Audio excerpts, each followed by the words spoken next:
Well, today we're in the town of Royal Tunbridge Wells, which is about 30 miles from London. And in history, this was a place where the royal would come to draw water from the spa.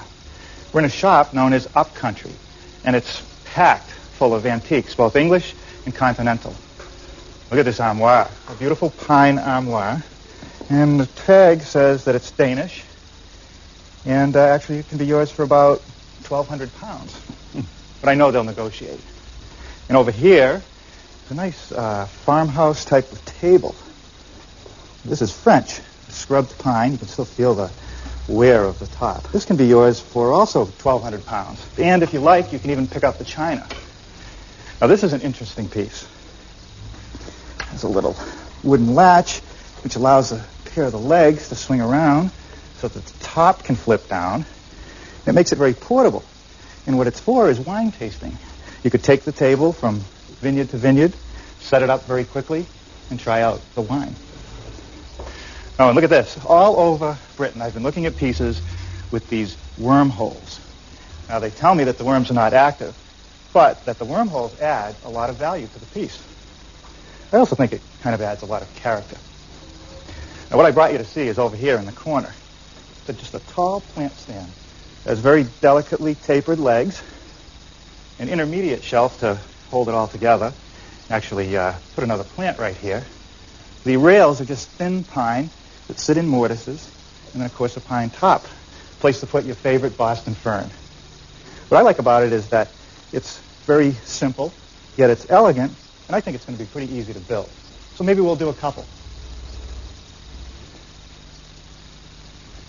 Well, here it is, our version of the antique plant stand. I made it out of pine like the one we saw at Upcountry Antiques, and I maintained the tapered leg. The only difference that I have is that the rail that supports the intermediate shelf is mortised into the leg instead of just nailed onto the inside. Now, before we get started today, I want to talk about shop safety. Be sure to read, follow, and understand all the safety rules that come with your power tools. Knowing how to use your power tools properly will greatly reduce the risk of personal injury. And remember this, there is no more important safety rule than to wear these safety glasses. Now, to start our project today, I want to take this slab of what's called sugar pine that I picked up at my wood outlet and make some leg blanks. Now, it's a soft pine, even softer than the standard C or D select pine that we use on our projects. But it has a very fine grain. It doesn't have this coarse texture. It's very fine and straight, which makes it a good choice for a thin tapered leg.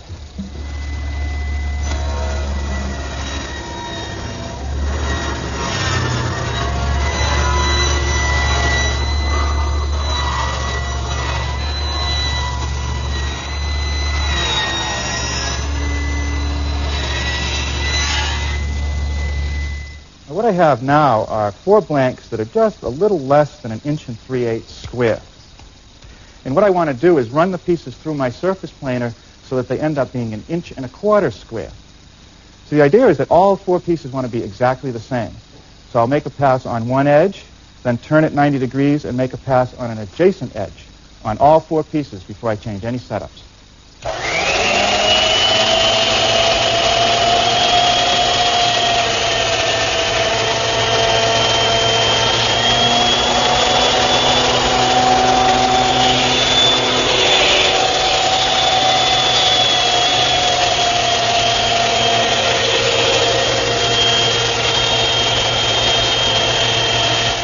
On the first pass, I removed about 1/16 of an inch.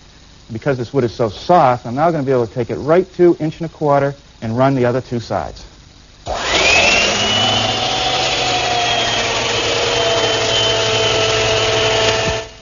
Now, the standard way to taper a leg is to use one of these, a tapering jig. This is a homemade version, and what happens is when you place a piece of wood in it and keep the jig against the rip fence, as you push it through, it cuts at an angle, making the taper. But here I have a 50-inch leg, and I can't even get far enough back and have any kind of bearing on the rip fence. In fact, it would be pretty unsafe to even try it. So I guess it's time to build a jig for tapering longer legs. First thing I'm going to need is a piece of plywood. I always end up with these little strips of plywood from different projects, and I wonder why I save them. But on a day like today, this is where they come in handy. I'm going to cut a piece about 65 inches long.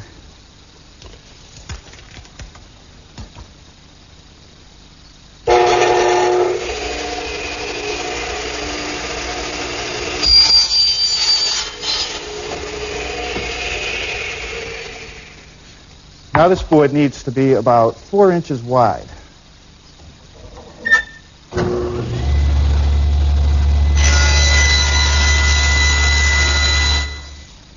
Well, now a little layout. First I'm going to measure 49.5 inches down, which is the overall length of the leg, and square a line across.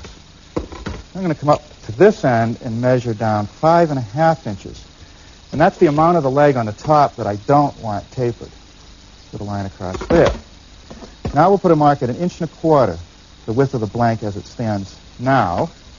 And then down here at the line I already made, we're going to put a mark at 15/16. Now we'll just connect those 2 points with a straight edge.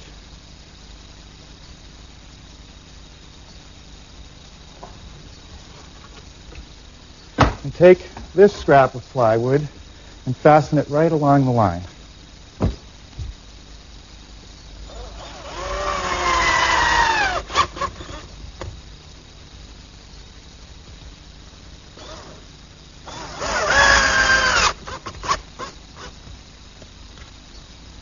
Now a little stop block down at the end against which the leg will rest.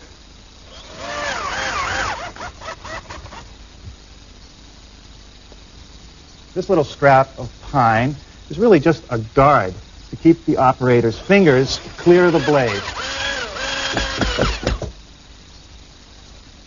Let me put one of the blanks on the jig to show you what I'm doing next. I'm going to put this scrap of plywood, which makes it even with the top of the blank, and then fasten this clamp to hold the blank, and we push it through the saw.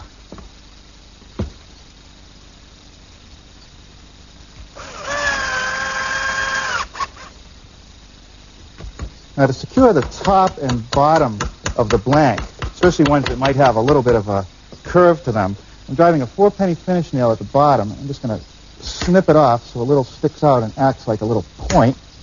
And up at the top, I'm just going to put a little screw through, and the point that protrudes through the top will hold the blank.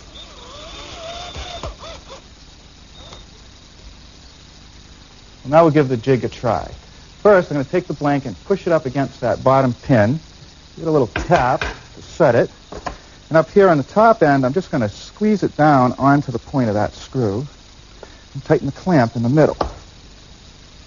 I've installed a feather board on the table saw to hold the jig tightly against the rip fence, which is set at 4 inches.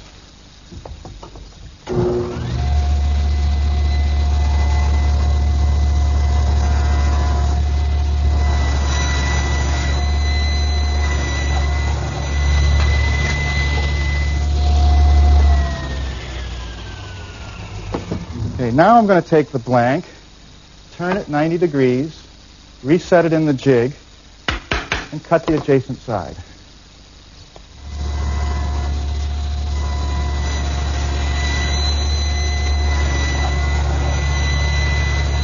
Now the sawing operation leaves the edges a little bit rough, so I'll smooth those using my joiner.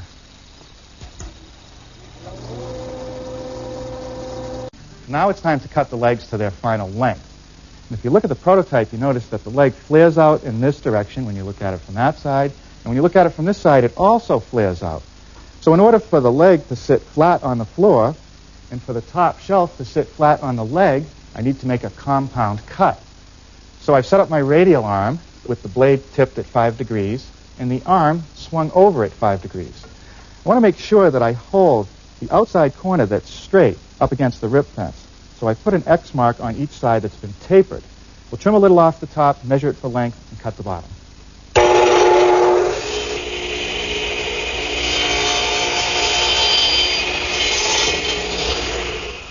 The final length of my leg is 49.5 inches.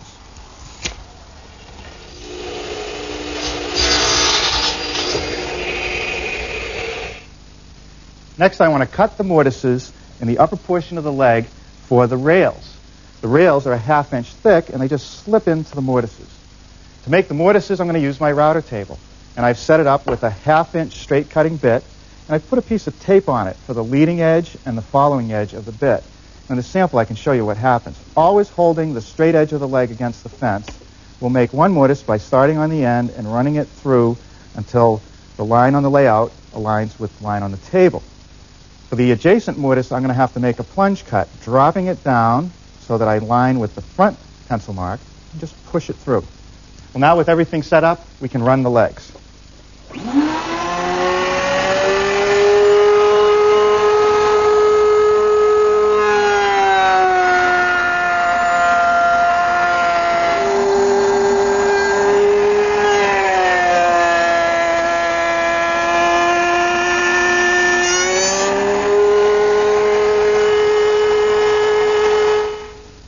The next step is to make the mortises for these intermediate rails. And to do that, I've moved the fence back about 1/16 of an inch. And that's so the mortise will end up centered in the width of the leg at that point. The height is still the same. Now, I have to keep in mind that the straight side of the leg will always be against the fence. I'll make a plunge cut and a mortise that will end up about 1.25 inches long.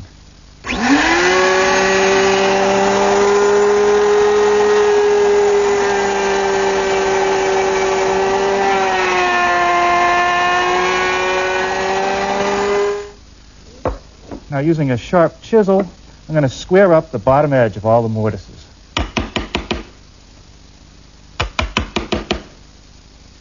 The top rails are made from 1/2 inch thick stock, and I've ripped and jointed a piece to 4 inches wide. Now, I'm going to have to cut the ends of the rails at an angle, 5 degrees, which is also the angle of the flare on the legs.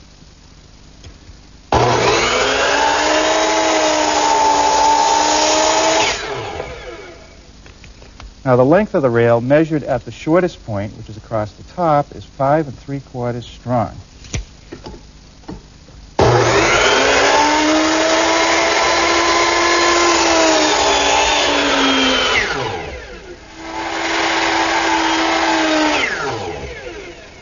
Now, the lower rails are also 1/2 inch stock, except this time they're only 1 inch wide. Cut at the same 5-degree angle, 9 7/8 along the top edge. The next thing to work on is the lower shelf. It's made from 1/2 inch thick stock, and it has to be notched around the legs. So I've taken a piece and laid out each corner, clamped it in the bench, and now I'm just going to cut them with my little dovetailing saw.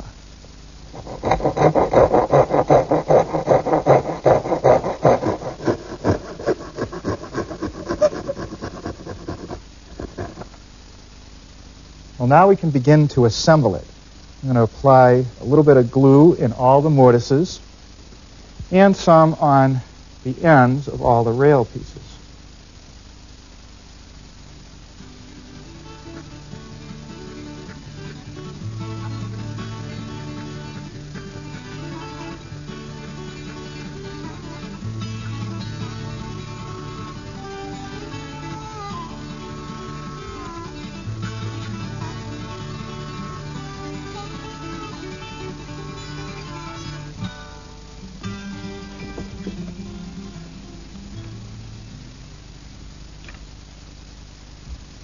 Now, with any glue that's squeezed out removed, I'm going to pin each of the joints with a 1-inch brad.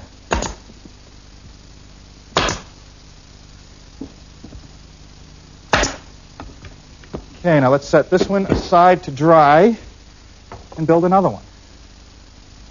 Now, before I can attach the two subframes together, I'm going to have to clean this mortise out a little bit now because the rail sticks in on the corner. So I'll clean that up with my utility knife and my chisel. With two frames pre-assembled and those mortises cleaned out, I can now start to put the entire piece together.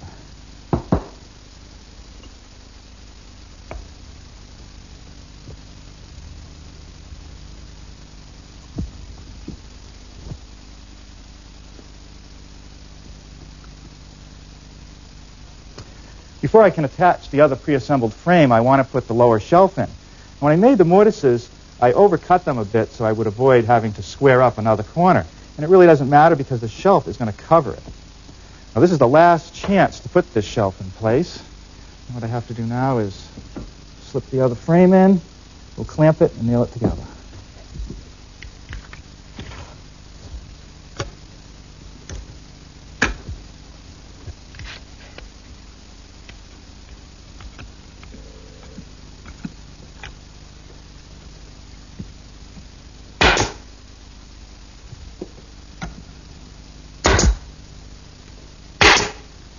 Right, now to secure the shelf, I've just put one nail in each side, no glue. That way it can expand and contract a bit if it has to. And with that, I think we'll set it aside to dry and come back to it tomorrow to finish it up.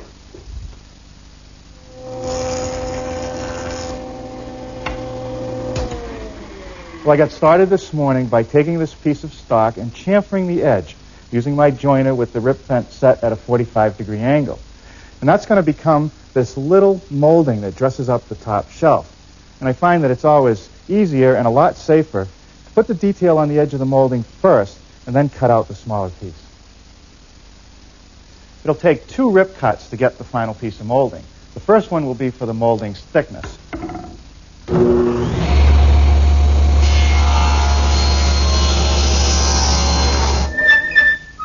And this final pass will give me the width.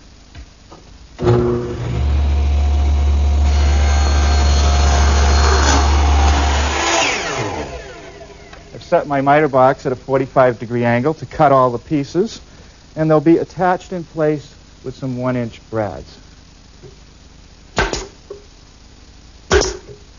Well, now we'll make the top shelf. To ease the edges on my top shelf, I'm using my router, which I've equipped with a 1/4-inch rounding over bit, but I've only exposed a little bit of it below the table.